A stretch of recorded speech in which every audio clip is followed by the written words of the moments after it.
Oi, bonita! Quantas coisas já vivemos e já pensamos e foi totalmente irrelevante para a nossa história de vida.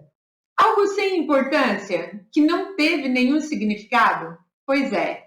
E aí, um exemplo disso, a fórmula de Bhaskara. Quanto empenho em aprender a fórmula de Bhaskara? E talvez você esteja me perguntando, o que é isso? Pois é, em alguns momentos eu também me pergunto sobre hipotenusas, catetos. Foi um empenho, uma parte da minha vida que eu dediquei a aprender isso e que não encaixou depois no restante da minha vida? Pois é, não estou dizendo que conhecimento não seja importante, mas estou trazendo esse exemplo como sinal de coisas que tomam o nosso tempo, tomam a nossa atenção e que depois se tornam totalmente irrelevantes. Se eu houvesse me questionado antes, talvez eu não teria investido aquele tempo e toda aquela dedicação para esse aprendizado ou para aquele pensamento. Vem comigo até o fim desse vídeo para a gente discutir sobre esse assunto hoje.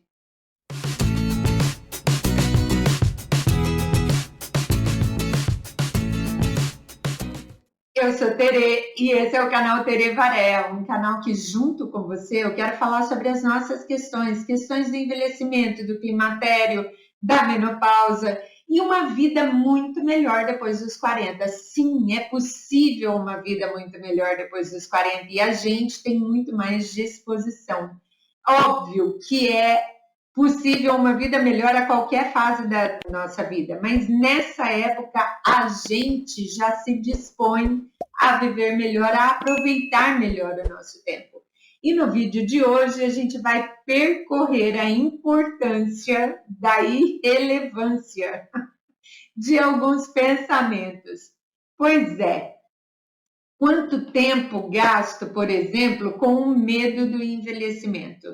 E aí você vai dizer, sim, mas o medo do envelhecimento não é um pensamento irrelevante. Depende. Se esse medo te paralisa, ele é um pensamento irrelevante. Porque, olha, de toda a experiência que eu tenho, quando se fala sobre envelhecimento, as pessoas, sim, têm medo do envelhecimento. Mas quando eu pergunto, porque a única possibilidade de você não envelhecer é você morrer precocemente. E quando em algum seminário, algum curso, eu pergunto sobre quem quer envelhecer, poucos levantam a mão, não são todos que têm a disposição. Mas quando eu pergunto quem quer morrer precocemente, ninguém levanta a mão. Ou seja, a nossa escolha é pelo envelhecimento. Então, se o medo que eu tenho desse assunto ele me paralisa, ele é totalmente irrelevante, ele está fazendo com que eu perca tempo útil da minha história em algo que não vai me produzir resultado. Um pensamento irrelevante, ele não me leva para um caminho de resultado efetivo. É importante a gente ter isso em mente.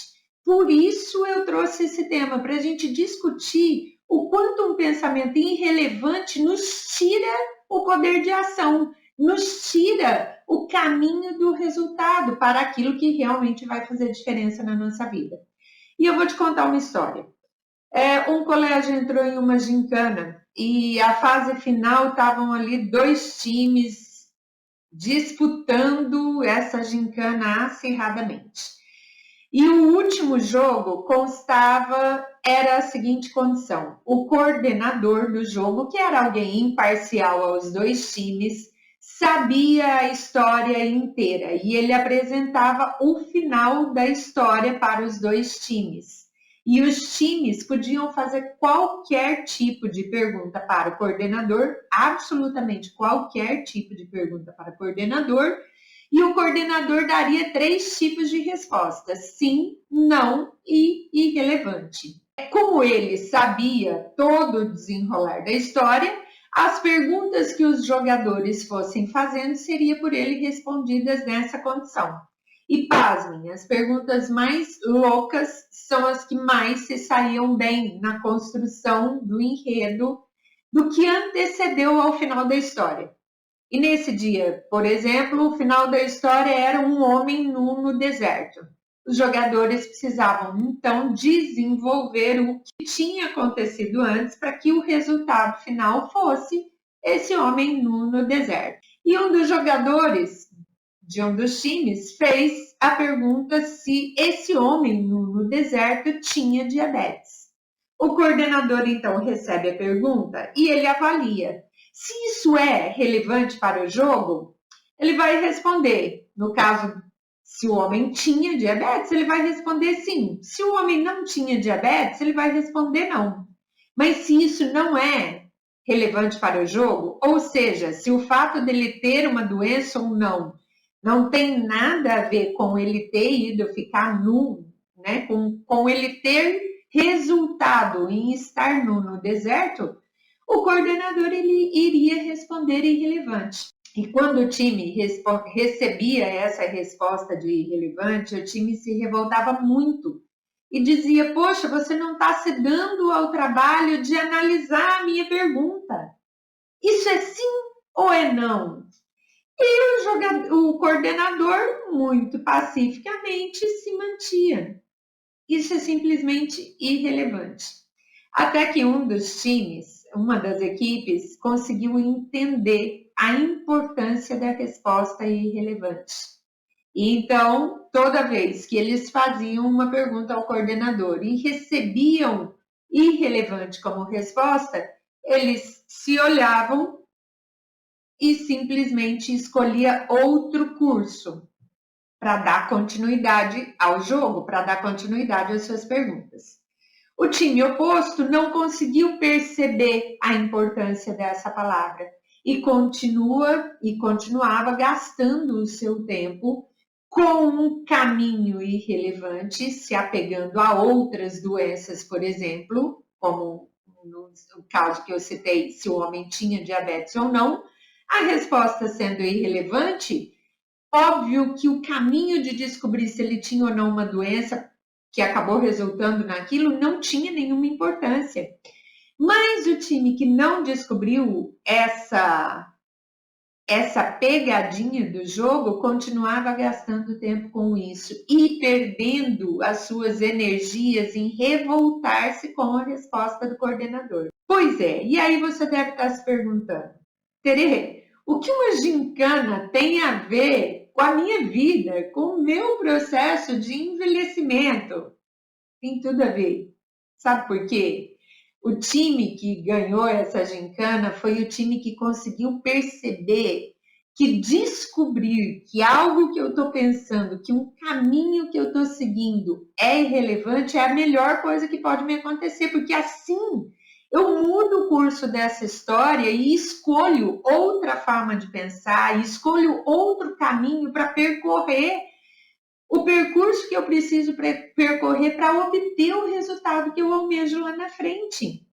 E assim também na nossa vida. Por isso que lá no início eu falei com você sobre o medo do envelhecimento. Se esse medo te paralisa, e normalmente o medo é algo que não nos oferece, que não nos move a avançar para o resultado. O medo normalmente ele nos paralisa.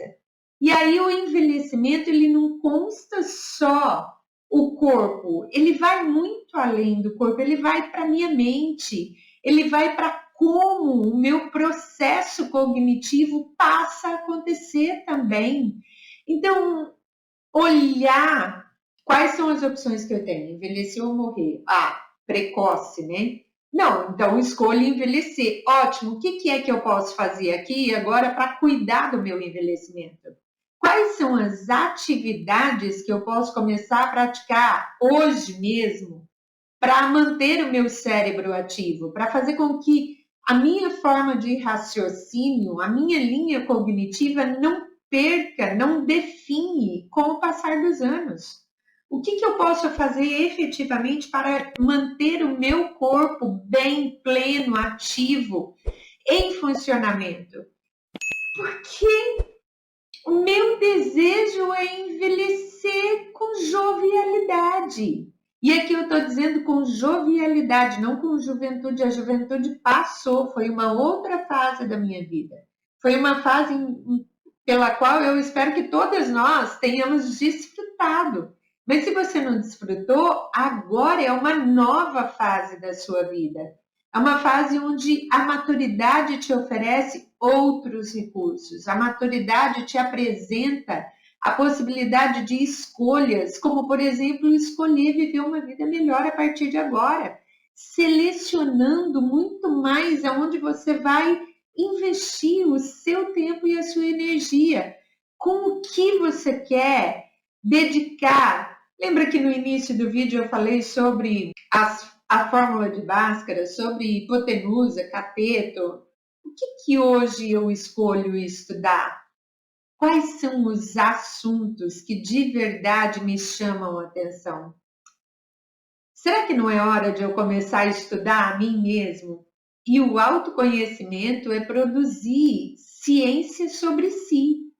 É produzir autociência. É como se você fosse um cientista, é como se você fosse, não, você passa a ser um cientista de você mesmo. E um cientista, ele se debruça em cima do objeto estudado. Tem um vídeo aqui no canal que fala sobre isso, sobre o observar atentamente a sua história. Se você não viu, eu sugiro que você dê uma olhadinha, tem aqui no canal, e ele vai te apoiar a entender um pouco mais sobre o que nós estamos falando hoje, que é esse debruçar-se sobre você mesma, com o objetivo de conhecer um pouco mais a pessoa mais importante da sua vida, que é você. A gente não tem como, a gente muda de emprego, mas a gente não muda de gente, da gente. A gente muda de casa, mas a gente leva essa casa, que é corpo, mente e espírito, junto para qualquer outra habitação que a gente for morar.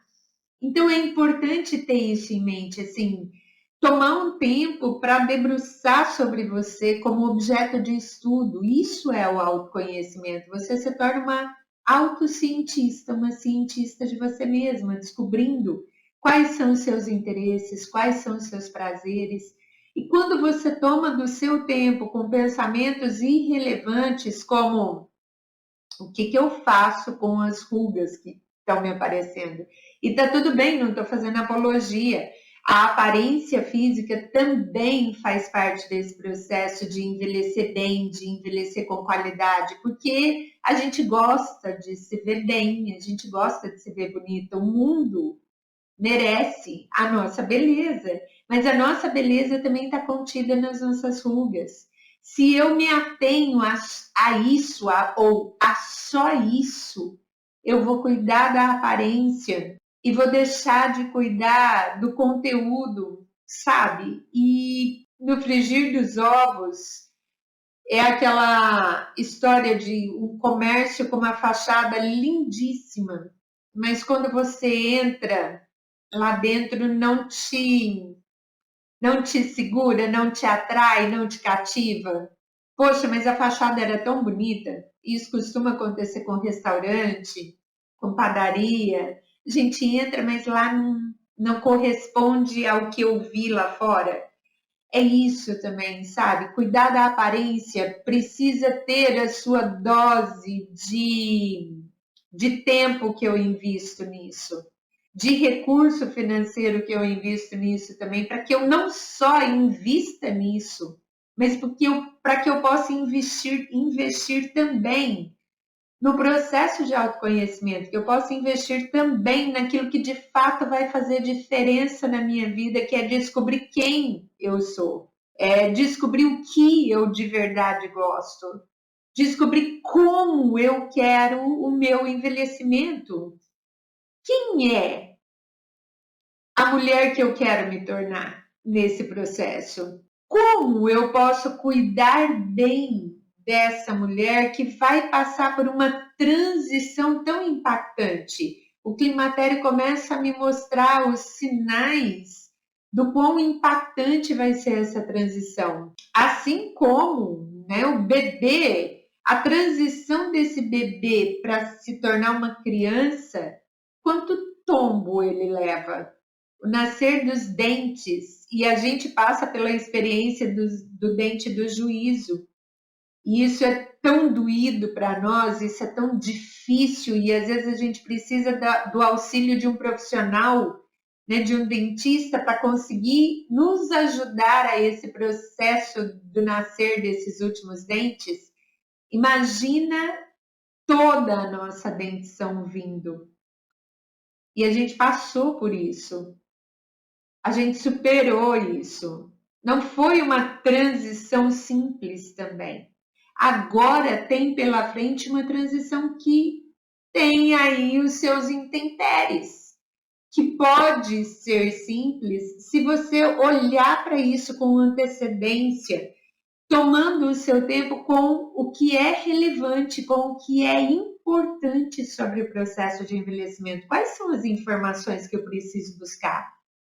O que eu preciso começar a implementar na minha vida hoje que vai aos poucos trazendo qualidade para esse momento, para essa transição? Cadê? Qual é o mordedor que vai aliviar a dor dessa dentição? Que vai me auxiliar a passar por esse processo?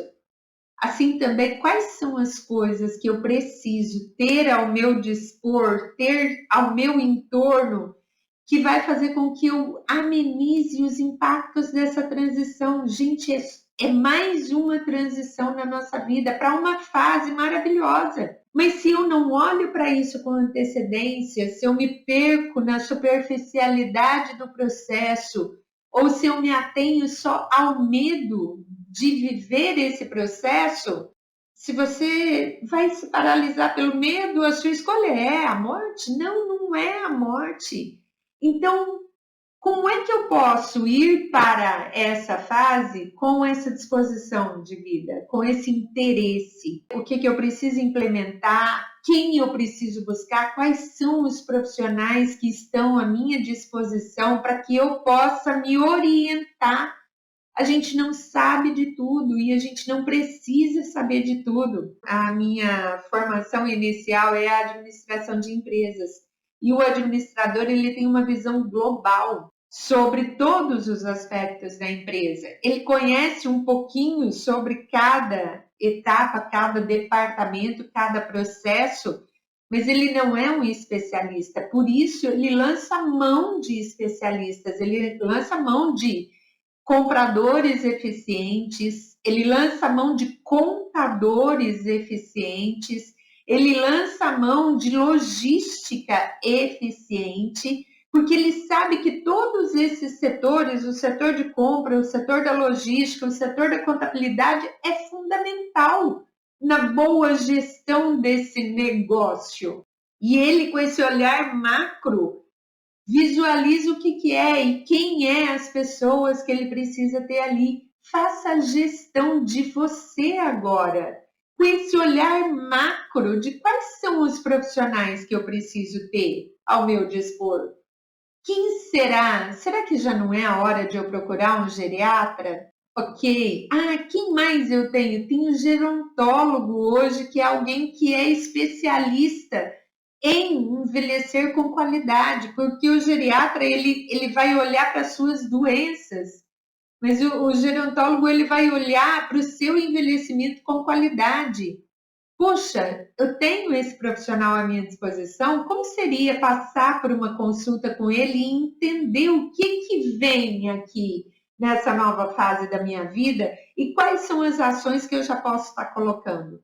Então, descobrir a irrelevância de um pensamento ou da forma pela qual você está conduzindo uma situação é o que tem de mais importante para você, porque vai te tirar de um caminho que não vai produzir resultado efetivo e vai te trazer novamente para um caminho onde você de fato pode produzir resultado efetivo para você, melhorando a sua qualidade, melhorando a sua possibilidade de envelhecer com qualidade de vida, porque o seu desejo é envelhecer com qualidade de vida, com autonomia.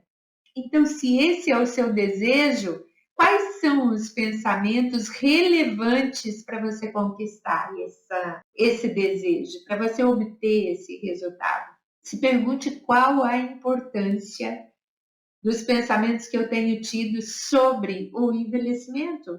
Se pergunte qual a importância das ações que eu tenho feito em relação ao meu envelhecimento. Porque saber que eu estou envelhecendo e saber que eu vou envelhecer, mas me manter sentada aqui só na teoria não vai adiantar. Eu preciso entrar nas ações. Eu preciso realmente olhar para a minha alimentação, eu preciso olhar para a minha higiene mental, para que eu possa, junto com a higiene que eu faço do meu corpo, também fazer a higiene da minha mente, porque eu estou acumulando história, eu estou acumulando emoções. E como é que isso está fluindo aqui dentro? Entende? É sobre isso o convite desse vídeo. É sobre esse trilhar. E se isso fez sentido para você, curte esse vídeo e se inscreve no canal para eu saber que esse conteúdo te agrada, que você tem interesse em entender mais sobre esse processo. E talvez você tenha alguma amiga ou até alguém bem mais jovem que você, que está ainda olhando para a velhice como eu já olhei um dia. Meu Deus, 50 anos, pois é, e os 50 anos está chegando. Então, você às vezes pode compartilhar esse vídeo com uma pessoa querida, que também cabe olhar e aprender a filtrar quais são os pensamentos e ações irrelevantes que eu estou tendo hoje, onde eu tenho, então, perdido, consumido meu tempo de forma inútil. Eu deixo aqui esse recado para você e a gente se encontra no próximo vídeo. Um beijo, bonita! Tchau, tchau!